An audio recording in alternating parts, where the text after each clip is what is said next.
Hello दोस्तों, नमस्कार। SM किसी चैनल में मैं आप सभी लोगों का दिल से बहुत बहुत स्वागत करता हूं। सो दोस्तों, इस वीडियो में भी हम लोग बात करने वाले कमाल की खबर के बारे में। और हम लोगों को पता ही था कि आज के दिन 15 तारीख ये खबर यहाँ पे आने वाली है। हाँ, ये भी पॉइंट मैंने आप लोगों को एडवांस में बता के रखा था कि ये जो डेटा यहाँ पे जो आने वाला है वो मार्केट क्लोज हो जाने के बाद आएगा। इसमें कोई रॉकेट साइंस नहीं है। हर वक्त अगर आप कभी भी हिस्ट्री में जाकर देख लेना, ये डेटा हमेशा आपको मार्केट बंद होने के बाद ही रिलीज होते हुए देखने को यहाँ पे मिल जाता है। तो आज के दिन भी जो ये डेटा आया है वो 3:30 बजने के बाद आया है। मतलब इन शॉर्ट इसका जो इम्पैक्ट रहेगा, वेदर पॉजिटिव और नेगेटिव, मार्केट को ये डेटा कैसा लगता है ये कल ही हम लोग को पता है यहाँ पे चल जाएगा। हालांकि आप सभी लोगों को पता है मार्केट सिर्फ एक चीज़ के चलते रिएक्ट नहीं करता है, मल्टीपल चीज़ें यहाँ पे रहती है।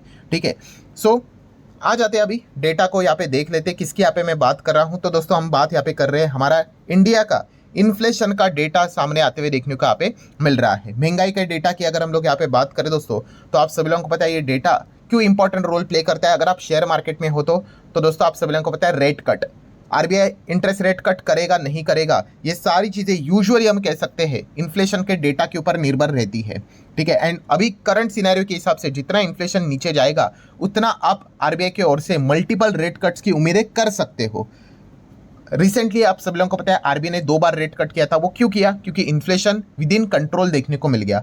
ठीक है, अभी कंट्रोल मतलब क्या? वो सीपीआई का जो डेटा है उस हिसाब से हम लोग यहाँ पे बात कर रहे हैं। सो डेफिनेटली ये इन्फ्लेशन का डेटा सामने यहाँ पे आ चुका है। और जो आरबीआई का जो एम रहता है दोस्तों, ठीक है, उसके मुताबिक अभी हम लोग को डेटा आते हुए देखने को यहाँ पे मिल रहा है। यस दोस्तों, आप लोगों को लिटरली यहाँ पे बताना चाहूंगा काफी शानदार ये डेटा हम लोग को देखने को यहाँ पे मिल रहा है। एंड लिटरली यहाँ पे बताना चाहूंगा दोस्तों, तीन हम लोग को यहाँ पे अच्छे पॉइंट्स देखने को यहाँ पे मिल रहे हैं। ठीक है, मतलब डेटा को अगर आप जितना भी चेक करोगे इन्फ्लेशन का, back to back 3 good points हम लोग को देखने को यहाँ पे मिल रहे हैं। मतलब अगर हम लोग यहाँ पे बात करें दोस्तों, तो फाइनेंशियल ईयर से पहले Q4 से रिलेटेड डेटा मैं आपके सामने यहाँ पे रखूंगा। Q4 मतलब जो अभी यहाँ पे जो जनवरी, फरवरी, मार्च जो हम लोग को देखने को मिल जाता है उससे रिलेटेड कंपैरिजन करके मैं आपको बताऊंगा। ठीक है, अप्रैल का डेटा, मतलब जो मार्च का जो डेटा रहता है वो अप्रैल में अभी यहाँ पे आया है, तो मार्च का भी देखेंगे।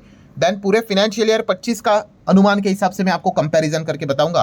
एंड जो आरबीआई का टारगेट यूजुअली रहता है कि 4% के आसपास रहेगा ना इन्फ्लेशन का डेटा, तो उसको अच्छा माना जाता है। तो सारी चीज़ों को हम लोग स्टेप बाय स्टेप अभी मैं आप लोगों के सामने यहाँ पे कंपैरिजन के फॉर्म में यहाँ पे रखने वाला हूँ, तो आपको ईजिली यहाँ पे चीज़ें समझ में आ जाएगी। तो स्टार्ट करते पॉइंट नंबर 1 के साथ।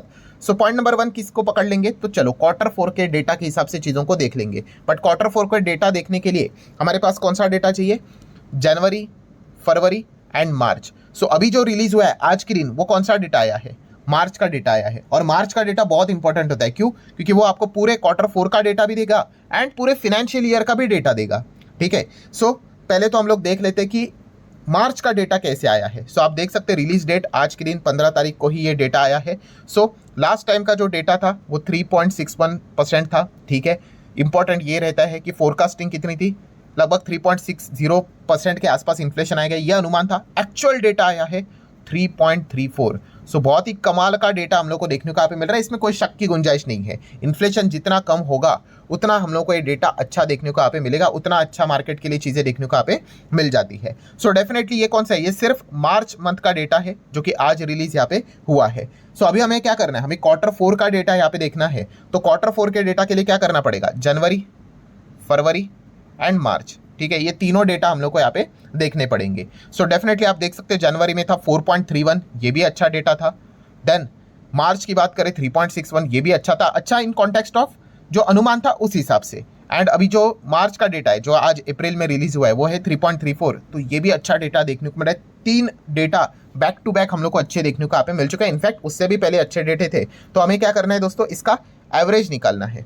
एंड अगर इसका हम लोग एवरेज निकालेंगे, स्कूल में तो हर कोई गया है, ठीक है। सो आप देख सकते हो कितना आता है एवरेज? 3.75%। वाव, मतलब जो 4% के आसपास का यूजुअली आरबीआई का एम होता है, ठीक है, उसी के आसपास डेटा देखने को मिल रहा है। इनफैक्ट उससे कम हम लोग को ये डेटा देखने को मिल रहा है, जो कि अच्छी बात है। ठीक है, सो इन्फ्लेशन के अगर हम लोग यहाँ पे बात करें, ओवरऑल जो एवरेज Q4 का डेटा देखने को मिल रहा है, एवरेज वो 3.75 देखने को यहाँ पे मिल रहा है। तो काफ़ी कमाल की एक खबर हम लोग को अपडेट देखने को मिल रहा है। और इसके पीछे का रीज़न क्या है तो आप सब लोगों को पता है, जब भी ये डेटा इतना नीचे आता है तो जो लोअर फूड प्राइजेस देखने को मिल जाते हैं। ठीक है, इसी चीज़ के चलते हम लोग को ये डेटा ईज होते हुए देखने को यहाँ पे मिल चुका है। एंड आप यहाँ पे देख सकते हैं दोस्तों, जो ईयर ऑन ईयर इन्फ्लेशन की अगर हम लोग बात करें 2019 के बाद का हम कह सकते हैं लोएस्ट डेटा हम लोग को पहली बार इतना देखने को यहाँ पे मिल चुका है। मतलब 19 के बाद 20, 21, 22, 23, 24, ठीक है, एंड अभी 25 में ही चल रहे हैं। मतलब चलो 5 साल तो आप रफली पकड़ लो, उसके बाद इस प्रकार का डेटा हम लोग को इतना लोअर लेवल पे देखने को यहाँ पे मिल रहा है। नो डाउट उसके बाद कोविड आया था, कोविड ने बहुत बैंड यहाँ पे बजाई थी, बट ये एक अच्छा पॉइंट हम लोग को देखने को यहाँ पे मिल रहा है। देन अगर हम लोग बात करेंगे दोस्तों तो पॉइंट नंबर 2 क्या है, तो जैसे आपको पता है कि पूरा फाइनेंशियल ईयर, ठीक है, फाइनेंशियल ईयर कब से स्टार्ट होता है, 1 अप्रैल से स्टार्ट होता है और 31 मार्च को खत्म होता है। सो फाइनेंशियल ईयर 25 कब से स्टार्ट होता है, 1 अप्रैल 2024 से, और खत्म होता है 31 मार्च 2025, जो जस्ट अभी अभी हम लोग को देखने को मिला है। सो फाइनेंशियल ईयर 25 की बात करें तो आरबीआई ने क्या फोरकास्टिंग दी थी, तो आप देख सकते हैं एमपीसी की मीटिंग में फोरकास्टिंग देखने को मिल जाती है। तो फाइनेंशियल ईयर 25 जो अभी हम लोग को एमपीसी की मीटिंग देखने को मिली थी, तभी भी जो नए आरबीआई गवर्नर है संजय मल्होत्रा जी, तो उन्होंने ये बात यहाँ पे बताई है कि जो फोरकास्ट है अनचेंज रख रहे, कितना 4.8%। पूरे 12 महीने का अगर इन्फ्लेशन का डेटा की बात करें फाइनेंशियल ईयर 25 का, वो रहेगा 4.8%। तो चलो इसको भी कैलकुलेट करके देखते हैं कैसे करेंगे कैलकुलेट। तो बहुत सिंपल है, अप्रैल से लेके मार्च तक का इन्फ्लेशन का ये 12 महीने का डेटा लेंगे, ठीक है, और उसका एवरेज निकाल लेंगे। बहुत ही सिंपल गणित है, कैलकुलेटर की रिक्वायरमेंट पड़ेगी। एवरेज करोगे 12 के हिसाब से टोटल करके, तो कितना आ रहा है 4.63%, ठीक है। सो अनुमान कितना था, कंक्लूजन की अगर हम लोग बात करें फाइनेंशियल ईयर 25 के हिसाब से, तो एक्सपेक्टेशन था 4.8, अनुमान एस्टिमेशन आप बोल सकते हो, और एक्चुअल में एवरेज आया कितना 4.63। तो अच्छा है कि बुरा आया, बहुत अच्छा आया, ठीक है। मतलब अप्रैल मंथ का डेटा भी लो आया, Q4 का भी डेटा लो आया, एंड फाइनेंशियल ईयर 25 का भी डेटा लो जाते हुए देखने को यहाँ पे मिल रहा है। और इन्फ्लेशन लो होना ये अच्छी बात है, ठीक है। लो एंड हाई ये डिपेंड करते हैं हम कौन सा डेटा यहाँ पे देख रहे हैं, ठीक है। जीडीपी का डेटा में ये चीज़ें नहीं चलेगी भाई, जीडीपी हाई चाहिए। सो इन्फ्लेशन जितना लो होगा उतना अच्छा हम लोग को देखने को यहाँ पे मिल रहा है।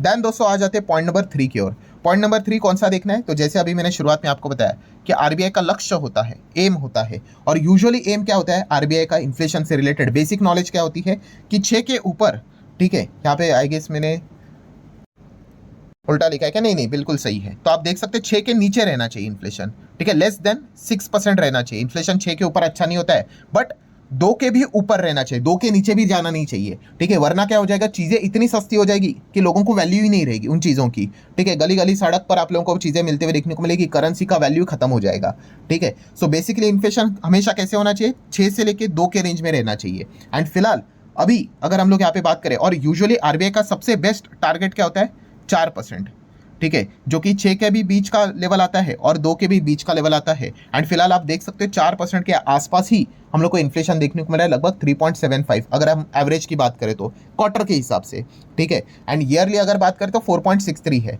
सो डेफिनेटली हम यहाँ पे कह सकते हैं तीनों पॉइंट्स काफ़ी अच्छे हम लोग को देखने को यहाँ पे मिल रहे हैं। एंड ये भी बताना चाहूँगा दोस्तों कि फर्स्ट टाइम क्वार्टरली डेटा हम कह सकते हैं, फर्स्ट टाइम मतलब बहुत समय के बाद 4% के नीचे जाते हुए देखने को मिला है। वरना इसके पहले के अगर आप एवरेज देखोगे, लास्ट टाइम का भी देखोगे, तो 4 के ऊपर ही था, 4.5, 5 के आसपास रहता था।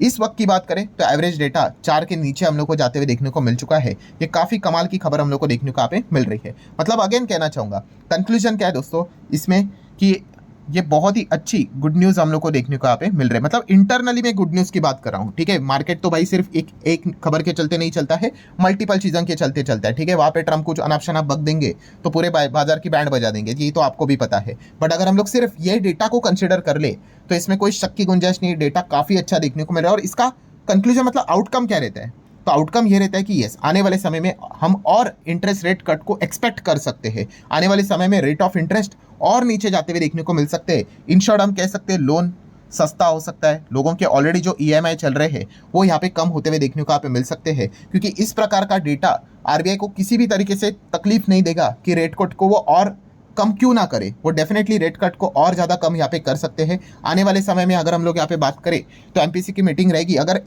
सिचुएशन अगर ग्लोबल मार्केट में अगर ऐसी ही चलती रही, मतलब कोई ज़्यादा दिक्कत हम लोग को देखने को नहीं मिली, तो डेफिनेटली रेट कट और आप एक्सपेक्ट यहाँ पे कर सकते हो। और जितना रेट कट हम लोग को होते हुए देखने को मिलेगा, उतना ज़्यादा सिस्टम में लिक्विडिटी आते हुए देखने को यहाँ पे मिल जाती है, क्योंकि लोन सस्ता आता है तो कंपनीज भी लोन लेते हैं, कैपेक्स कर लेते हैं, लोग भी लोन लेते हैं। कोई गाड़ी खरीदने का प्लान करेगा, कोई घर खरीदने का प्लान करेगा, तो इस प्रकार की चीज़ें हम लोग को देखने को यहाँ पे मिल जाती है, ठीक है। सो डेफिनेटली वीडियो को क्लोज करने से पहले बस इतना ही कहना चाहूँगा कंक्लूजन के फॉर्म में कि काफ़ी अच्छी खबर हम लोग को देखने को मिल रही है। और 3 अच्छी खबरें, जैसे मैंने आपको बोला कि केवल अप्रैल नहीं बोलना चाहिए, मार्च का डेटा अगर हम लोग बात कर ले, ठीक है, बहुत बढ़िया आया। अनुमान से बहुत अच्छा आया, कम आना मतलब अच्छा ही रहता है। देन मार्च के हिसाब से हमें क्या मिलता है, Q4 का डेटा मिला, वो भी कैलकुलेट करके मैंने आपको बताया, उसका एवरेज भी 4 के नीचे जाते हुए देखने को मिल गया, वो भी अच्छा आया है। देन मार्च का डेटा मिला तो पूरा फाइनेंशियल ईयर का डेटा निकाल सकते हैं 25 के हिसाब से, वो भी कैलकुलेट करके आपको बताया। आरबीआई के एस्टिमेशन से भी कम देखने को मिल गया, ये काफ़ी अच्छी बात हम लोग को देखने को यहाँ पे मिल चुकी है, ठीक है। एंड जो लक्ष्य रहता है कि भाई 4% के इर्द गिर्द ही इन्फ्लेशन चलना चाहिए, तो उसी के इर्द गिर्द अभी हम लोग को इन्फ्लेशन देखने को यहाँ पे मिल रहा है। सो सारी चीज़ों की अगर हम लोग यहाँ पे जोड़कर बात कर ले तो काफ़ी अच्छा ये खबर हम लोग को देखने को यहाँ पे मिल चुका है, इसमें कोई शक की गुंजाइश यहाँ पे है नहीं। सो आशा करता हूँ दोस्तों ये वीडियो हेल्पफुल लगा होगा, चाहो तो लाइक एंड शेयर कर सकते हो। मिलते हैं अगले वीडियो में, तब तक के लिए बाय बाय।